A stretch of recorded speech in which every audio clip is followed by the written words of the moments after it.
crave structure and we tend to crave repetition. In our industry, we tend to think about that structure as process. We need to make it very clear to every one of your clients and prospects that you have a process in place. And this process is not something that you've created haphazardly. It's not something you use sometimes. It really shows that you're a true pro at what it is you do. And then what we must also show them is that it is a process that is then repetitive. Because we tend to crave repetition because it lets us know what's going to happen next. We're not having to kind of guess. And when we can combine those two elements together, it allows our clients to feel safe, knowing that we have a repetitive process in place. So that even in more turbulent times such as we are in, they know that that process will not be deviated from. What it also allows them to feel comfortable in is recognizing that if they were to refer someone to you, even knowing that person had a very different set of circumstances, they would now know exactly what they would go through and experience. And to help make sure we can kind of instruct or educate our clients as to this repetitive process, what we then have to do is get very good at setting the expectations around the client's experience. It's not, in my terms, not thinking of financial terms. I'm thinking about terms of the experience. So every interaction, every conversation, every interaction you have with a client needs to essentially answer these 4 questions. What benefit will they gain by working with you? What process will you use? How will you communicate with them? And how does the value you provide exceed the cost? And especially that last question can be called into question today in this unusual environment we're in. But let me remind you, the value that you provide to your clients is not the fact whether you created an investment matrix that slightly outperforms some arbitrary benchmark by 20 basis points. The value that you provide is how you're changing either the plan sponsor or the plan participants' lives. Because those are stories they will share with other people. It's not the fact that whether you did or did not slightly outperform. And to make sure that we are communicating what this client experience is about, what we then must also do is create a communication timeline that has no gaps. We want your communication with your clients to be so frequent and so regular that just about the time that they are expecting to hear from you, they actually do hear from you. And whether these were things that we were normally intended to do in front of clients and those that we now have to do somewhat virtually, or whether it's some things that were somewhat automatic.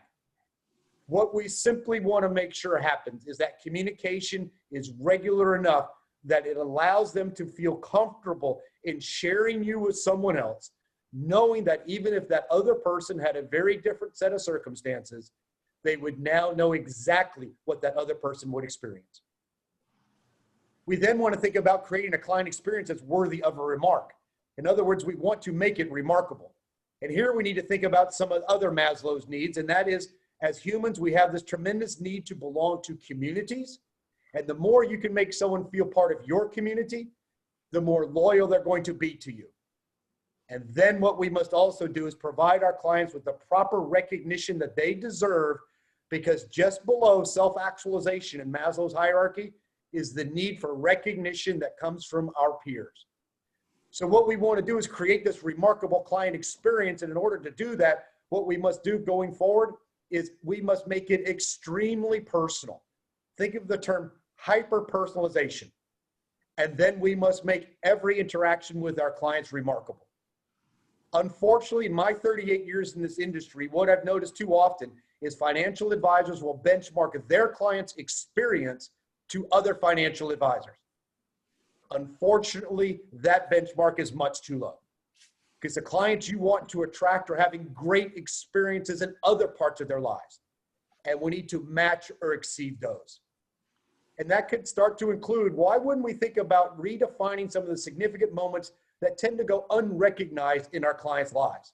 We probably do a couple of the normal ones. We celebrate birthdays. But think of all those other significant moments that occur in your life that tend to go unrecognized. And why wouldn't we want to get better at recognizing those in our clients' lives? We would also think about the art of giving gifts. And I recognize in your side of the industry, you have to be very particular as to anything that you might be giving to a client. But that's why this rule becomes even more relevant. It's not about extravagance or expense. It's making them intentional. Even since you have to give very small tokens, if anything, you want to make sure anything you're given was intended for them and them alone. There should be no question that you listened well enough to know what might be of interest to them. What would be so wrong with taking every client event to the next level? Especially in today's environment, why wouldn't you want to hold meetings where maybe today you bring in a healthcare expert to teach your plan sponsors how to make sure their place of business is up to current standards to prevent the spread of the coronavirus? Why wouldn't we want to bring in a technology expert to teach your clients and maybe their more elderly parents how to use technologies to make their lives a little bit simpler today? Why wouldn't you want to bring in Liam to talk about some of those CPA credits that he can give? Making sure we're bringing in elevated experiences to each and every one of our clients. What would be so wrong with championing the causes that our clients are engaged with? No better way to show them that you care about them as an individual than to participate in the organizations that are most important to them. Show up at their Habitat for Humanity builds. And while we can't do that today, it doesn't mean there's still not ways that we can't contribute our time and effort to the causes that are most important to them. We would then also want to make sure that we continue, if we're going to ask for that referral, why wouldn't we want to make sure that we reframe this conversation? Because today, for most of us, when we do ask for that referral, it does tend to come a little bit awkward. We tend to stumble over the words. And the reason why, we know what we're asking. When we ask, for, who do you happen to know? Who is the one that benefits in that conversation? Traditionally, it is you and you alone. And what we need to now do is to flip that conversation and to now make it so when you're asking for a referral, it becomes a benefit to your client and the people they care most about. So what we want you to do is to create your own script as to how you're going to ask for that referral and flip that conversation. In today's short environment, we don't have time to go over a template that is in the worksheet that you have available to you, that Liam will certainly send to each and every one of you. But what we want you to do is to create a referral-based statement that you can say with that same level of comfort that you say your story about yourself, your family, your process. Those tend to roll off your tongue. And we need to make sure that we can create a referral statement that has that same comfort. In order to do that, what we must then do is we must write it, we must script it, we must then record it, and we must practice it over and over and over again.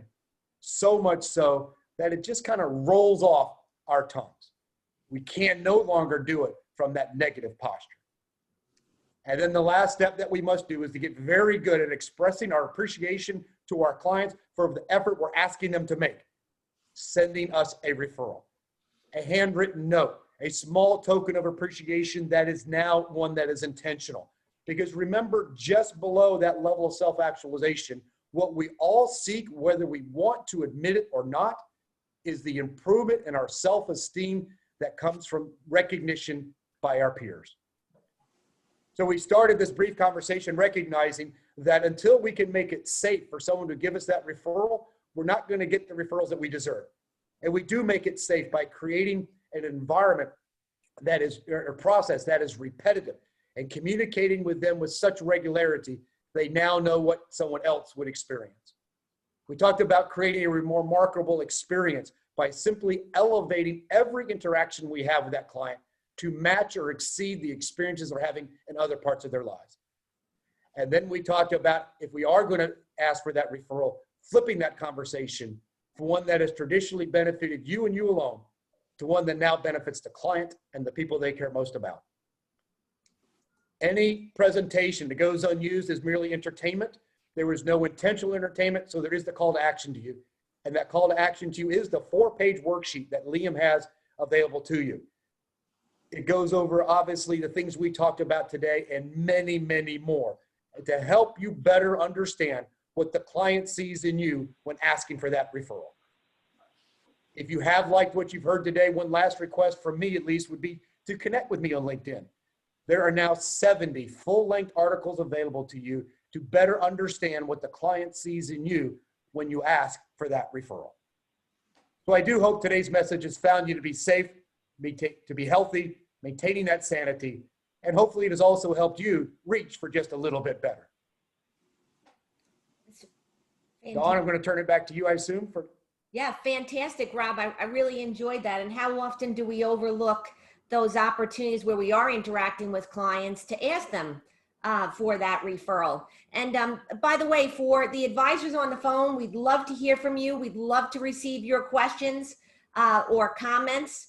And I don't know, we've got a lot of tremendous advisors on the phone. Maybe I'll be a little bold. I don't know, Steve Puckett, if you are there, I think I just unmuted you. I don't know, are you with us?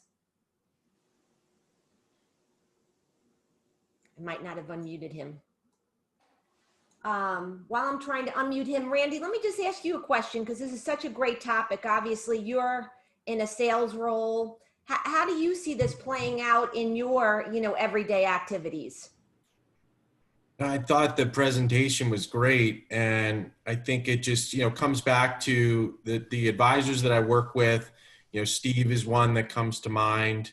They have a successful process for regularly engaging their clients and prospects, and they create this ecosystem, if you will, where it becomes easier for someone to refer them. And to Rob's point, there's a clear expectation on what they're delivering, and they're delivering it in a regular cadence. And so I think, using some of the tips that Rob provided, if I'm an advisor and I can kind of adopt something like this, it's once you have it in place, I think it's probably pretty easy to manage. And it's just all part of branding you to your clients, who then in turn can brand you to potential referrals. So I think it was a great presentation, and a lot of the successful advisors that I work with employ a strategy like this. Well, fantastic. Todd, your thoughts, we're going to go a little bit deeper on this, but your thoughts on asking for referrals. Sure. That was really good, Rob. I think advisors need to hear that message over and over again. Speaking as a former both wealth management and retirement plan advisor, I can tell you that, you have to be in front of them all the time. That system that you were showing, Rob, is really, really good. And what I would add to that, which I think you already said anyway, so I'm not really adding to it, I'm just reinforcing that you need to be in front of them, but you also need to be adding value when you're in front of them. It can't just be like, hey, how's it going? It has to be a relevant message to them. So make sure your newsletters are relevant, make sure your email communications are relevant. And if you do that consistently, and then you dash in those experiential type of events and things that are important and meaningful, it works well. We actually utilize a lot of that in our relationships with the industry over here at Leafhouse. So very good job. Fantastic. Well, Liam, Rob, thank you so much. I hope that you'll stay with us. And I really enjoyed that presentation, and you have me thinking about ways that to implement this great strategy. Absolutely. Thanks as always, Dawn. Thank you, Dawn. Thank you both.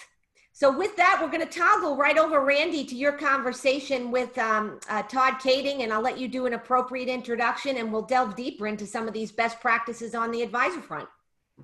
Great. Thanks, Dawn, and pleasure to be with you this morning. Thanks for the opportunity, and happy Veterans Day to everyone out there as well.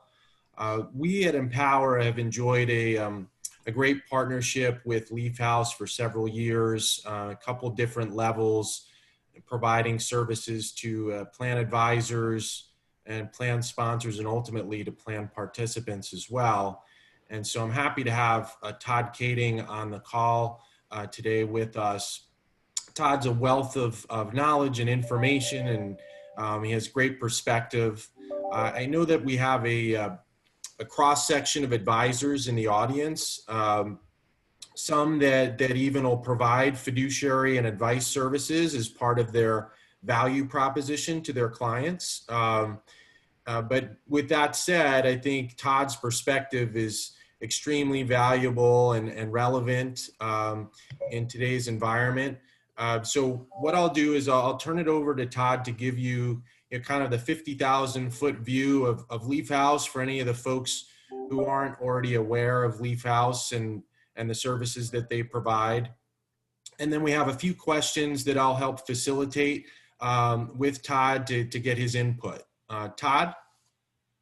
Hey, thanks, Randall. I really appreciate it. We've been working with Randall for quite a while, and he's one of the good eggs.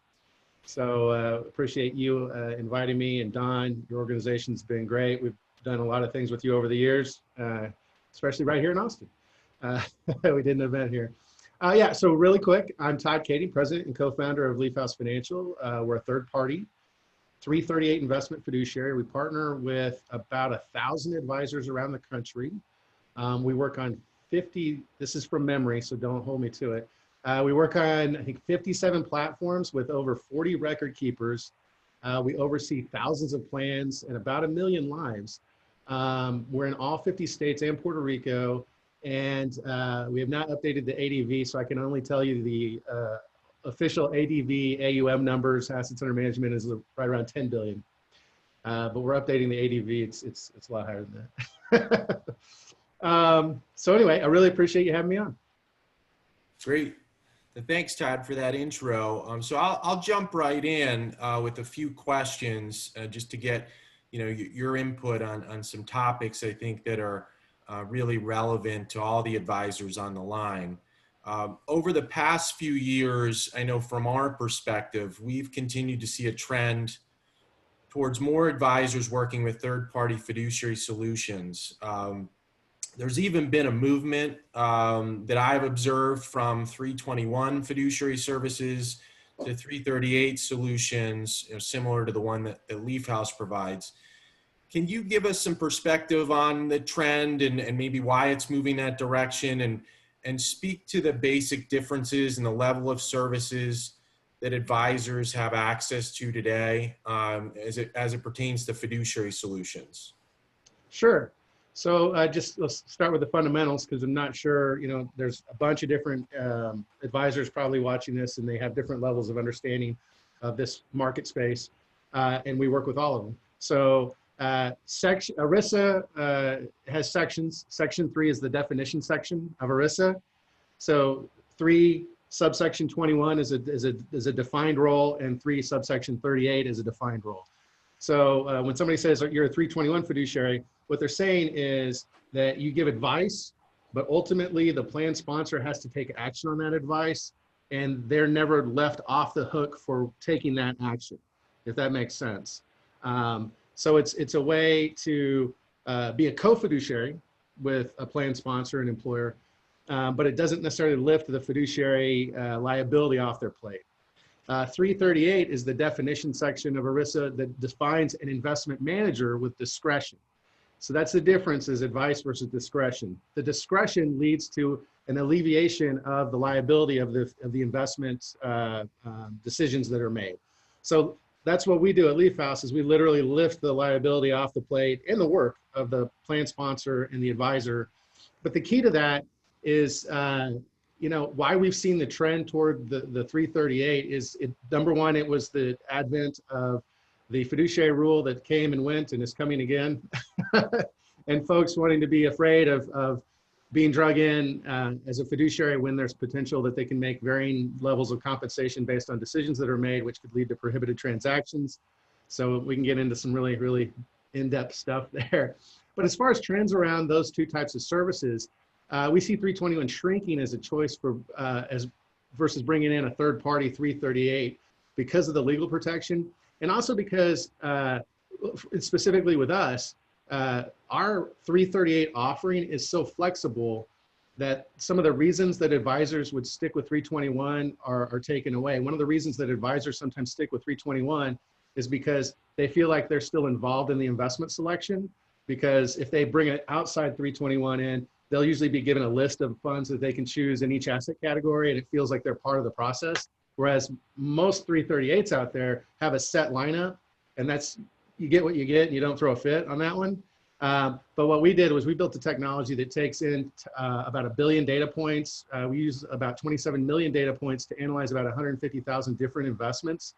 And then we disseminate that into thousands of plans.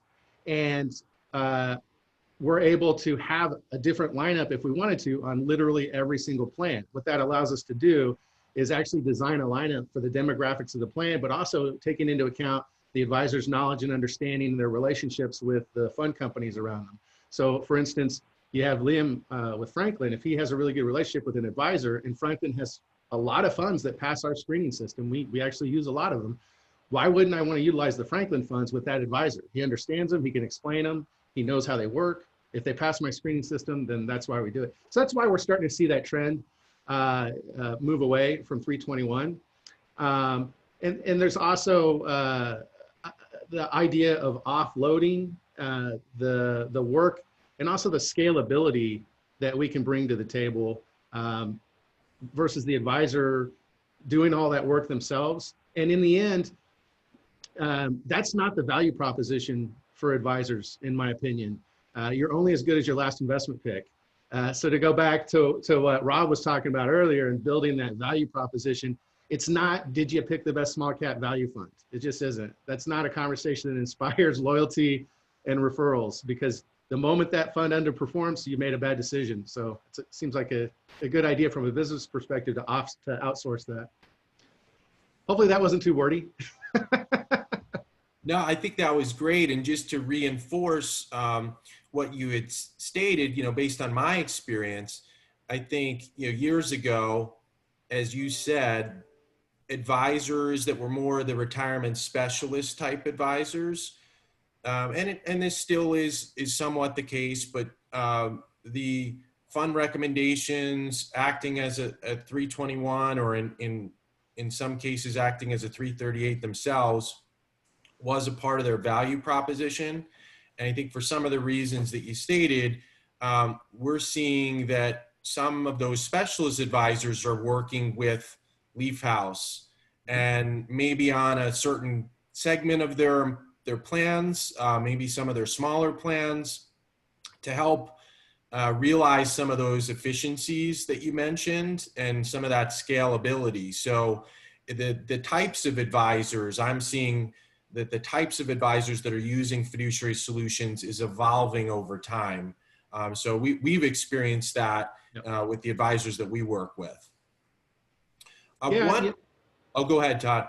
No, I was just gonna tell you that we work with all types of advisors. I'm sorry, but I didn't mean to interrupt you. Go ahead. No, not at all. And I think that, the customization and the flexibility is a big reason for that, right? Because they have the ability to still play a very active role in that process, but outsource the fiduciary responsibility to someone like Leafhouse. The other area where we've seen some evolution, and it's a product area where there's been some innovation as well, is in the area of advisor managed accounts. I know that that's part of the services that you provide to plans and ultimately to participants as well. Can you touch on what you're seeing in terms of advisor managed accounts, and the value of an advisor managed account solution for advisors, for sponsors, and for plan participants? Absolutely. So we're believers in the concept of managed accounts that can be tailored to the unique needs of the individual employee. So speak specifically to the case that we have, which is the managed account system that we built with Empower. We call it Retire Guide. We've developed a cost-effective and automated system that takes in 8 to 12 different data points for each employee and creates a glide path and an allocation that are then designed specifically for that person. And then they have access to call and talk directly with a licensed person about their situation, and it can tailor the decisions that they make with that. The behavioral trends of this type of service show us that these folks save more, they sit tight more during the volatile markets, and they have a tendency to increase savings on a regular basis. So when you think about advisors, what do they get out of a managed account experience? They get another form of scalability, right? They don't necessarily have the bandwidth to sit there and talk to every participant within the plan and make sure that they're in an appropriate investment, not just based on age, but based on all these different criteria. So it's just a way to expand the reach of their services. And it's another thing that I think adds value that can go back to that referral discussion that Rob had earlier. Yeah, another trend, we talked about customization of the fund menu, and then, you know, a recognition that QDIAs, the traditional QDIA being the, you know, conventional target date fund, have been very successful, but there's, you know, maybe an age level where, or a certain account balance where a participant would benefit from a more custom strategy. Mhm. And so to offer a managed account solution for that type of participant, I think is valuable. So shifting gears a little bit, there's a trend that's been in the forefront of recent retirement plan regulation, and that's in the form of environmental, social, and governance, ESG funds, and their inclusion in retirement plan menus. These funds, we're fielding more requests, certainly over the last few years, to include ESG funds in plan menus. They're garnering more interest from plan sponsors and plan participants.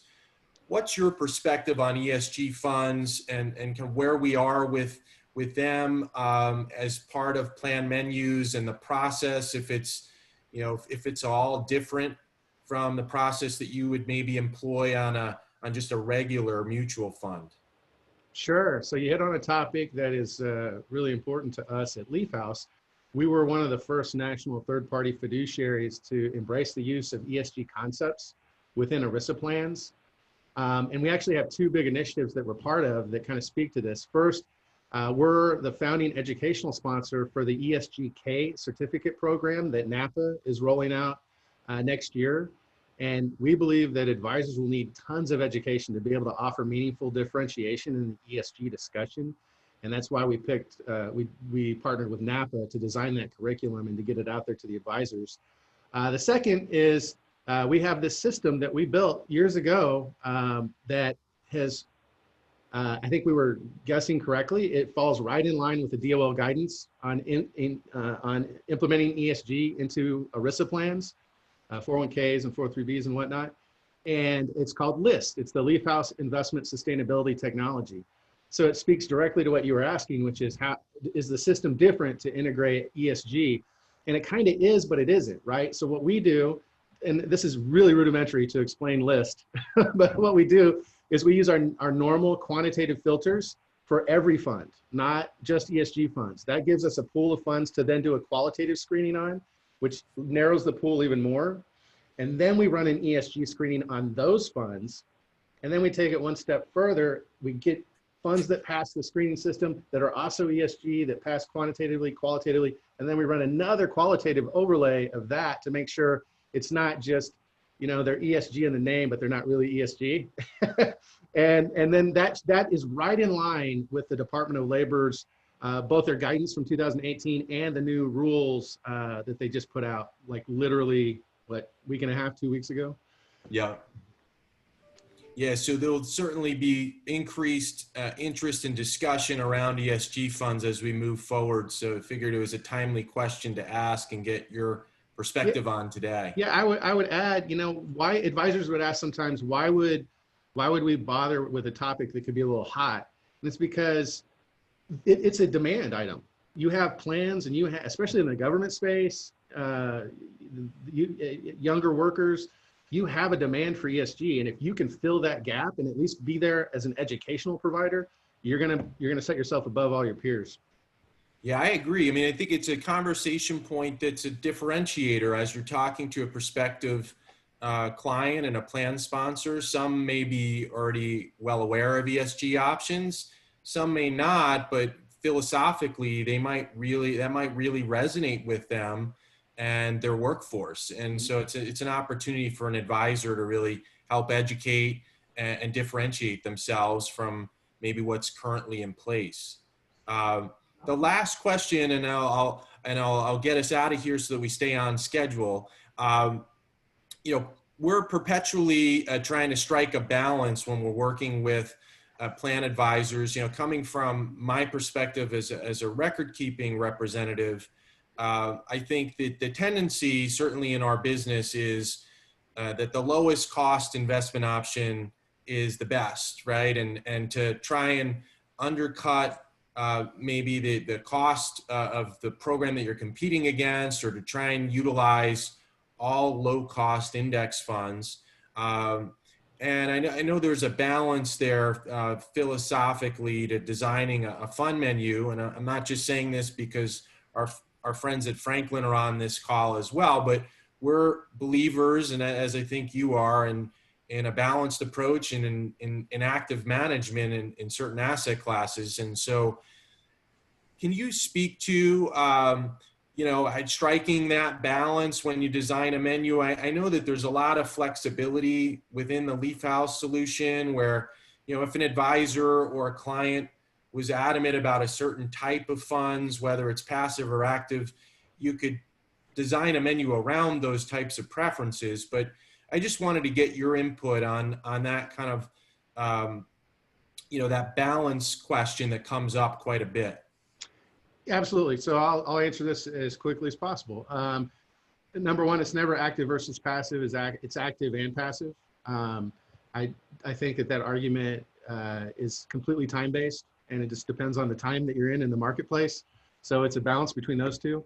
And if you're really concerned about fees, then partnering with a group like us that has scalability is great, because we can go in an active fund, right? And we can, because we have enough assets, we can go negotiate with Franklin, or we can go negotiate with some of these fund companies to get that fund at a lower price that wouldn't necessarily be available to the general advisor out there. We have funds that we have negotiated pricing on that have a 40% discount over the publicly available version of it. So I think that's a solution that might help. You never want to sell off a price, but as a fiduciary, if I can take my scale and negotiate lower pricing for a fund that I would use anyway, it makes perfect sense. And that's a story for an advisor to be able to sell, that they're looking out for the best interest of everybody, which goes right back into those value adds that Rob was talking about. Yeah, that's great. I mean, I think that's also been a great benefit that advisors and clients have realized in working with Leafhouse is, like you said, leveraging your scale to get access to some of those lower cost CITs. The other thing we're starting to see is some of these hybrid types of product solutions, like we're seeing it in the target date category in particular, where you marry an active and an index together. And so there's some innovation, I think, taking place in terms of the products that are filling that QDIA space to strike that balance between active and passive at a very efficient cost. So, well, that's great. That's all I had for this morning's session, Todd. But as always, awesome perspective. And I guess I'll turn it back over to Dawn. You're muted, Dawn. Thank you, Todd, for joining us, and thank you, Randall, for your participation as always. We're going to have you stay on.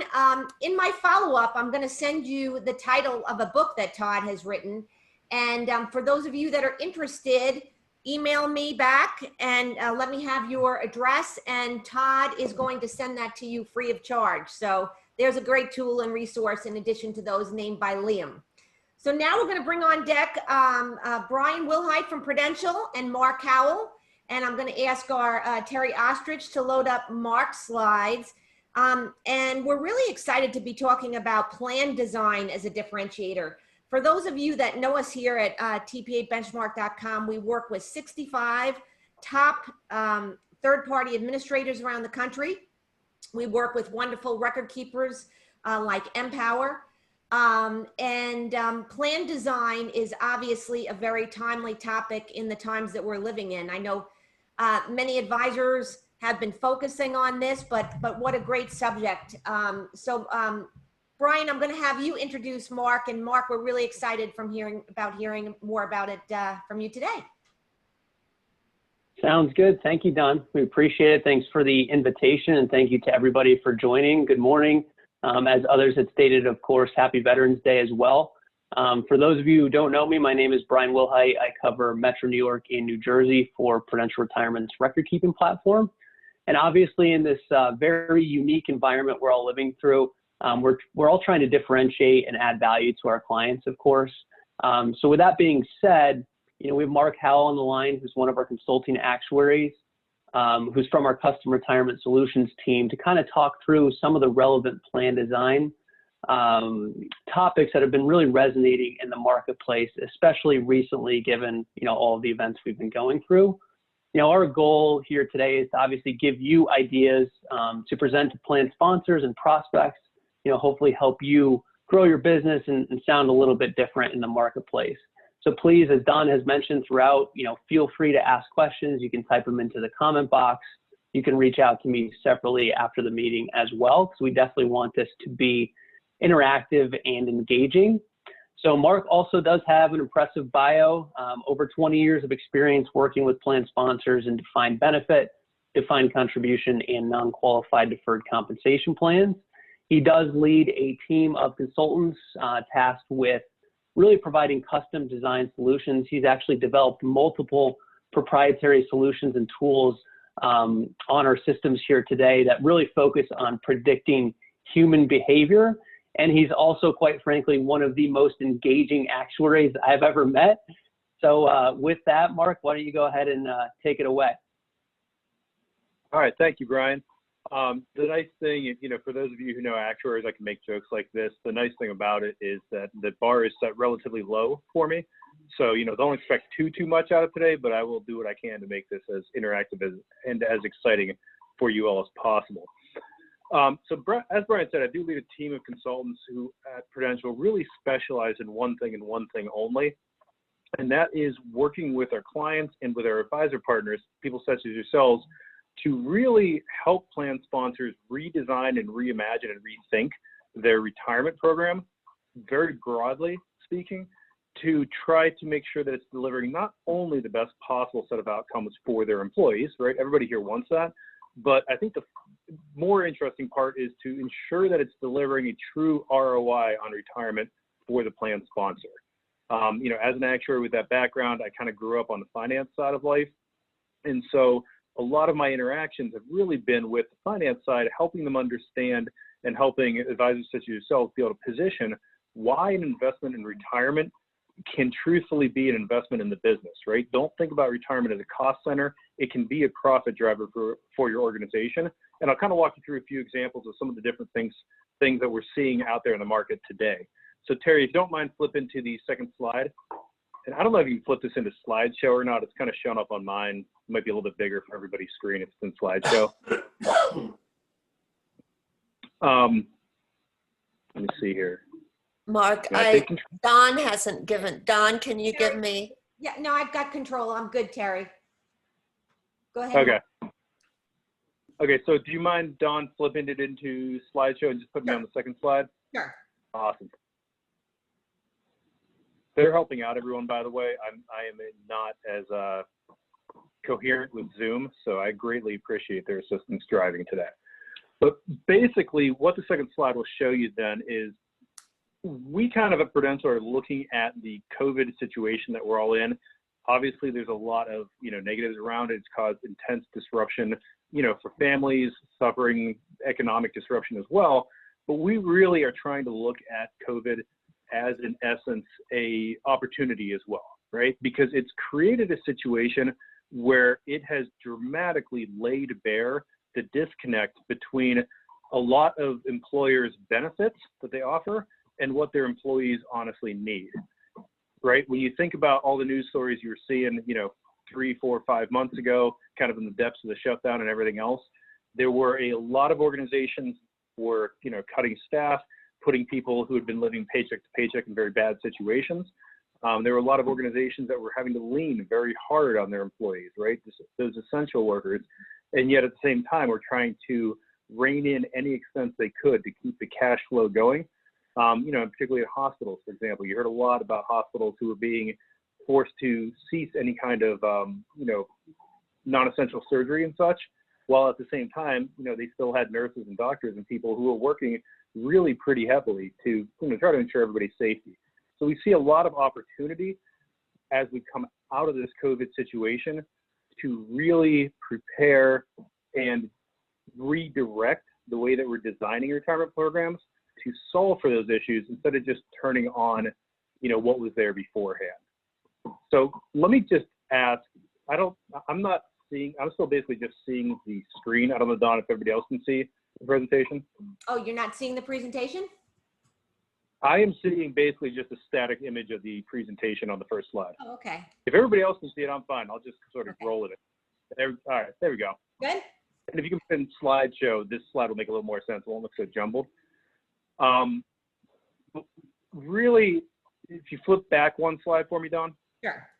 I think the first thing to think about, kind of first idea, you know, if you're out there having conversations with your clients, with your prospects, is to talk to them about this concept of, you know, some of these disconnects between what we're offering. Are your benefit programs really truthfully meeting the needs of this multi-generational workforce that's out there? This is actually a study that was done by Willis Towers Watson, my old employer. I thought it was really interesting because if you look at this, there are certain needs that all generations have, and then there are certain needs that are very heavily concentrated in specific generations. So for example, educational benefits, you know, Gen Z, Gen Y, huge importance, top 2, 3 benefits that they're looking for with an employer. Gen X, you know, the boomer generation, not really so much, right? I mean, many of us either graduated when college wasn't quite so expensive. We might be worried about college for our kids, quite frankly, but maybe not necessarily as dramatic for ourselves. So when you think about that war for talent on that next slide, Dawn, when you think about that war for talent, and this is meant to be viewed in slideshow, but what it shows is thinking about recruitment, retention, and retirement. Think about the fact that different people want different things, right? And when you stop and think about retirement, it has been a one-size-fits-all solution for basically ever since the 401k plan came into existence. I just saw stats the other day that 50% match on 6 is still the single most common retirement formula out there. That is exactly the same benefit to everybody. If you're trying to recruit somebody mid-career who cares about retirement, that might be a really exciting benefit. If you're trying to recruit a 22-year-old, that might not necessarily, you know, get them all excited to come work for you. And that's really where we're seeing, I think, a lot of flexibility and a lot of design work these days. If you don't mind switching to the next page, Dawn. The first area that we're seeing a lot of interest in, especially after COVID, is in this concept of emergency savings. And many of you have heard about this. You know, it's out there in the marketplace, right? A lot of different companies are doing this. And the idea is that an employee can save money on a post-tax basis into their 401k plan. And, you know, the idea traditionally is they can cover minor emergencies, right? So they need 4 new tires on their car. Hopefully they don't have to tap a payday loan or a credit card or something like that. We actually are seeing a lot of interest in this in sort of what I'm going to call less of an pure emergency situation and more of a lifestyle type savings account. And let me give you an example of what I mean by that. I have a client that was, you know, very proud of the retirement program. More than dollar for dollar match, automatic enrollment, automatic escalation, 80% participation. I don't know about all of you, but that sounds like a great plan. Until we ask them, why are 20%, fully 1 out of every 5 of your employees, basically saying, no, thank you, we don't want you to double our money, because that's what they're doing when they're opting out of this plan. So we looked into it with them and actually realized that because they were in a very high rent kind of district area where they worked, what was happening was their employees were basically telling them, I can afford to save for retirement or I can afford to live. I can't afford to do it, right?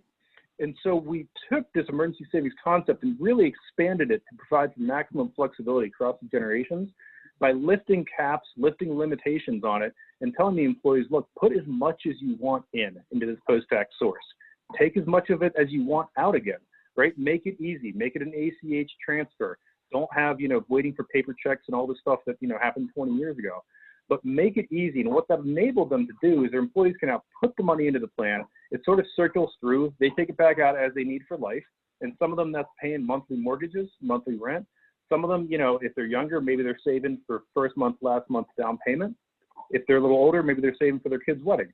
But the idea is it gives them maximum flexibility within that key plan. It makes it that much more valuable to 1 out of every 5 employees in this organization. And by combining that with re-examining the design itself, we were able to keep it cost neutral, even though the participation rate jumped from that 80 up into the mid-90s. So if you look at the next one, then student loans. I kind of touched on this already, but I would challenge you, anybody who's telling you that they're having problems recruiting at the college level, I would challenge you to ask them this question in all seriousness in the next committee meeting you're in. And the question is, when was the last time a 22-year-old that you're recruiting in college looked at you in the face and said, what is your 401k plan match? What you'll get is laughter. Quite literally, every single time I ask that question, Somebody in the committee just starts laughing because it's an utterly ridiculous question. It doesn't happen. So this is another example of some work we were doing with some clients that we're seeing out there in the industry too. And what they were doing is they were trying to recruit heavily out of college. We asked them that question. They admitted, they said, you know what, you're probably right. At the end of the day, maybe the 401k plan isn't the place to spend this money. And so we looked at redesigning their 401k plan to reduce the match for those millennial and Gen Z type employees and redirect the cost savings into a direct student loan repayment system. So now when this organization is trying to recruit on campus, instead of saying, hey, come work for us, you know, Mr. or Mrs. 22-year-old, we've got this great match on a 401k plan that you're not gonna be able to see for 40 years. Instead, now they say, come work for us, and every 3 months you work here, we're gonna put $1,000 towards your student loans. When you think about the difference in impact that that has with the exact same amount of money by delivering it that way, and you think about how good that is from a recruitment and a retention point of view, because the longer they stay, the more those loans get paid off. It's been a game changer for this organization, and they've significantly been able to reduce their costs when you think about turnover as cost. That's what I'm talking about when I mean think about and start talking to your clients around the retirement program as a profit driver. If it's done right, it can really reduce your costs organizationally in other areas and deliver significant improvements to your own bottom line. I've only got 2 more, and then I'll kind of wrap up because I know I want to save a couple minutes for questions too if we have at the end here.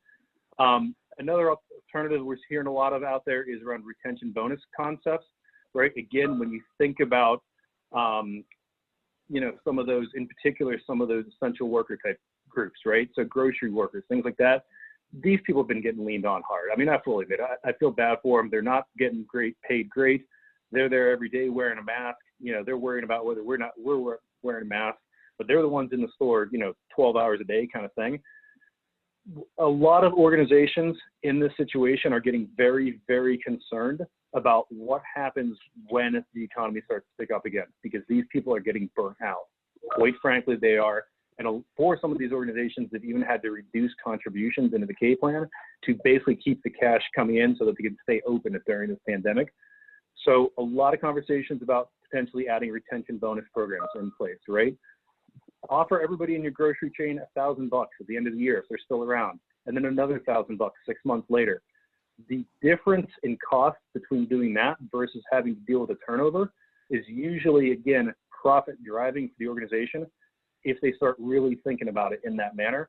It's solving a problem for them, and it's frankly helping the employees out too. This is really one of those win-win situations that I think drives a lot of credibility for us in the market, you know, as advisors, as record keepers, when we're bringing solutions like this to our clients. Last one I'm going to touch on really, really quick is just be aware there is a new solution for certain industries that have dealt with this problem. So if you're in an industry like retail, hospitality, gaming, theme parks, anybody that has sort of that very large population of low pay, high turnover people, I think we've all kind of seen those sorts of situations. Typically, that winds up creating a ton of problems for non-discrimination testing. There is now a way to solve this that is not safe harbor.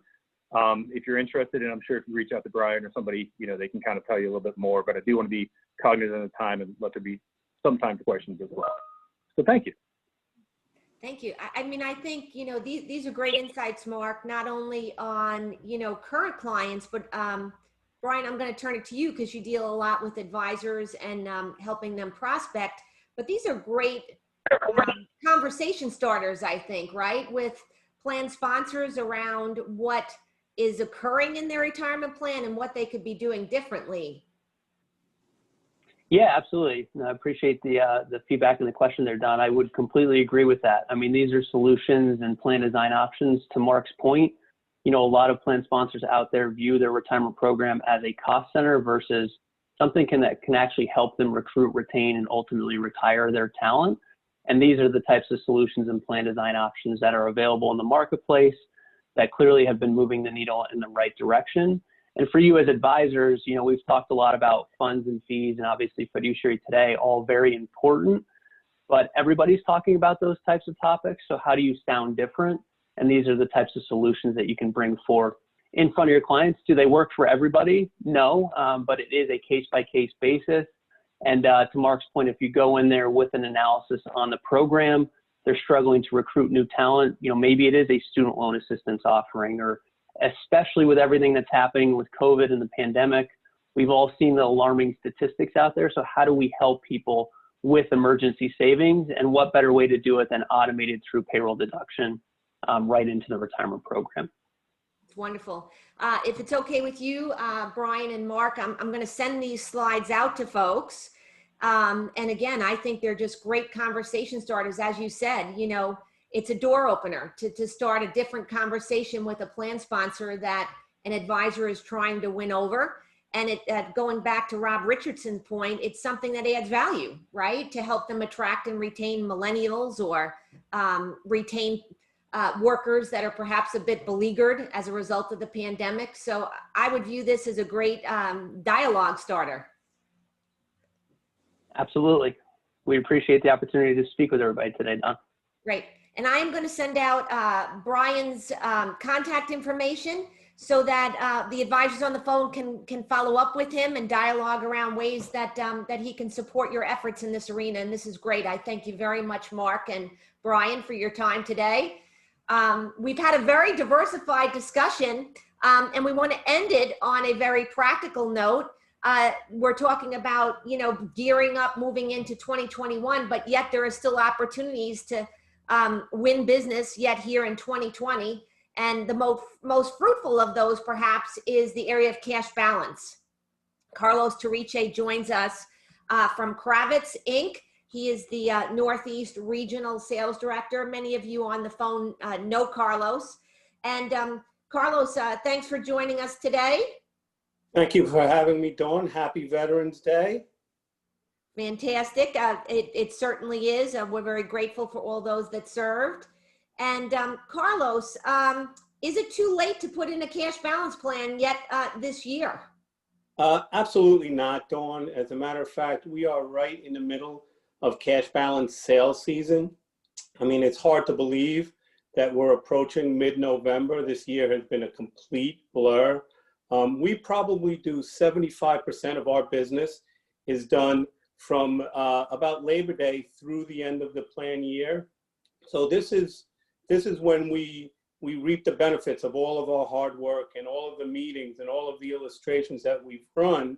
Now is the time where the majority of the cash balance plan cases close.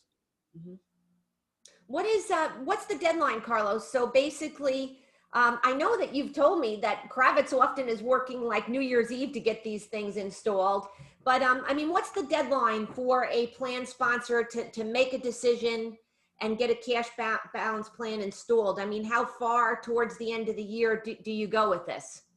So, you know, it's the nature of our business. And I've told you these stories. I've been selling these plans for 20 plus years, and, you know, of being in the office on New Year's Eve and FedExing packages to a doctor on vacation in the Cayman Islands. So, you know, I've been with Kravitz now for over 10 years, and we've never turned down an advisor, even one that comes in at the last minute and requests us to put in a cash balance plan. You know, the dynamic has changed a little bit. You know, really the incentive is the deadline. You know, there's nothing like an incentive of making a decision or losing the opportunity to get a large deduction. So, you know, that is really the driver. And what I have advisors focus on is, you know, start talking about the deadline as soon as possible and keep following up with these prospects, because it's typically the end of the year and they have a lot of things that they're worried about. And sometimes they need a little bit of a nudge. And trust me, if you're able to get that plan in by year end, they'll thank you in the new year. What's interesting is that this year, for the first time, there appears to be a window as part of the Secure Act to allow plan sponsors to put in these plans in the new year, retroactive to the prior year, before you file your taxes. Now, you know, I caution, it's very similar to how a SEP works, where a SEP you don't have to have set up by 12/31. You set it up the same way before you file your taxes. But a SEP is a very simple process, and a cash balance plan is a very complex process. And not only do we have to design the plan and draft the documents, but we have to do valuation work and PBGC filings and 5500s. So although you can take the these plans now into the new year, I would say that no later, the minimum funding date is September 15th, so that's probably as late as you can go. I wouldn't wait anywhere near August 1st if you can avoid it, because we're going to need about 4 to 6 weeks to do the plan design work and the documents and all the valuation work that we have to do. You know, I'm out there pushing that 12/31 deadline, and that's worked for us historically. And once again, there's nothing like a little incentive where if you don't make the decision, if you don't take the time to concentrate on this, you're going to lose an opportunity that, trust me, you'll be sorry. You'll be sorry later on. You know, it's going to be nice this year for the first time where we get those calls on January 2nd and January 3rd, you know, with a prospect asking us if we can put the plan in. And previously we haven't been able to do that. And this year, for the first time, we will be able to do it. So it's going to be an interesting year. 2020 has been one of these crazy years, and you know, God willing, we've been doing very well, and we've been writing lots and lots of cash balance plans, and we hope to finish the year as successfully as we have historically. Fantastic. And just remind us, Carlos, what the deduction opportunity is for owners with the cash balance plan over and above the 401k limits. Well, there's a couple of different things. You know, the incentive is twofold. First and foremost, it's an opportunity to realize large tax-deductible contributions, right? It's a dollar-for-dollar reduction of taxable income. The CPAs we work with call it the gold standard of deductions, and they're very difficult to come by for high net worth individuals. You know, secondly, it's an opportunity to accelerate your retirement plan benefits. If you have a business owner who's company rich and retirement plan poor, it's a great opportunity, and they're starting to see the light at the end of the rainbow, and they're looking for ways to catch up. A cash balance plan where you can double or triple your normal 401k contribution is a great way to go about that. Fantastic. And what are the key items that advisors who perhaps don't do these plans every day would need to collect and remit to help determine if, you know, the plan sponsor or the business owner is a good candidate for a cash balance and how much they could defer? What are the key collection items? So, you know, first and foremost, we want to run the numbers, right? This is, a lot of these cases are based on the math, and we're trying to drive the highest percent of any additional contributions to the partners within these firms. And in order to take a look at the math, we have to run an illustration, which really becomes our sales tool. Once we have the illustration, that leads to the conference call, that leads to the sale of the plan. The census information is basic stuff. We're not trying to create a lot of work for these plan sponsors out there. Generally, we'll ask for date of hire, date of birth, compensation, tell us who the partners are, and give us some information. As we get closer to the end of the year, it's important to get the information on the existing 401k plan if there is one. But with those simple items, we're able to generate within 72 hours, and sometimes faster as we get closer to the end of the year, we'll generate a cash balance illustration that will serve as the key to the process moving forward, Dawn. That's great. So we're going to send out a sample census items to you all. Now, in addition to plan sponsors, Carlos, obviously, you know, we talked about CPAs at the beginning of the call. CPAs are a great source of referrals on these things, right? So what would you recommend to advisors with respect to their CPA contacts? Tap into those CPA contacts, especially as we get closer to the end of the year where we need a decision. That CPA is going to drive that decision.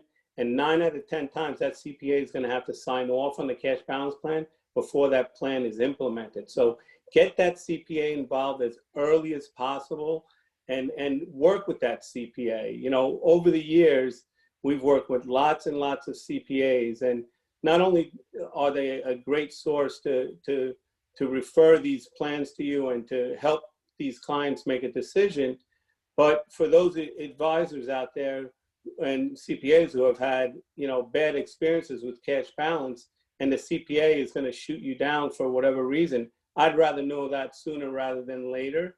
And the earlier you can get that CPA involved, the earlier you're going to find out if you have a shot to sell the case. Fantastic. Fantastic. And Carlos, moving into the new year, you also have presentations for CPAs as well that advisors could leverage? Yeah, that's a great point, Dawn. And what we do, we try to help the advisors we work with. We partner with these advisors and help them come up with interesting talking points that they can use in order to maintain their relationships with CPAs. And we have a pre-approved CPE credit presentation that we partner with advisors.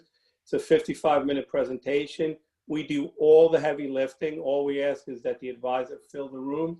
We'll do the presentation, we'll issue the credit, and we'll issue the marketing materials. And I've done probably 24, 25 of these events this year and hope to get that revved up early in 2021. Great. Fantastic. Well, what a great opportunity to close the year strong. And like you said, with the Secure Act provision to actually move this into a selling opportunity for 2021. So thank you, Carlos, for being a resource. We will send out everyone's contact information after the call, along with the slides. And I'm already getting, Todd, requests via email for copies of your book. So we'll get that out to you. I want to thank all of our presenters and panelists today from Franklin Templeton, Prudential, Todd from Leafhouse. Thank you so much. Brian, we're going to get your contact information out. Thanks for a great presentation. Liam, thank you for joining us with Rob Richardson. Mark, great job. Carlos, thank you as always.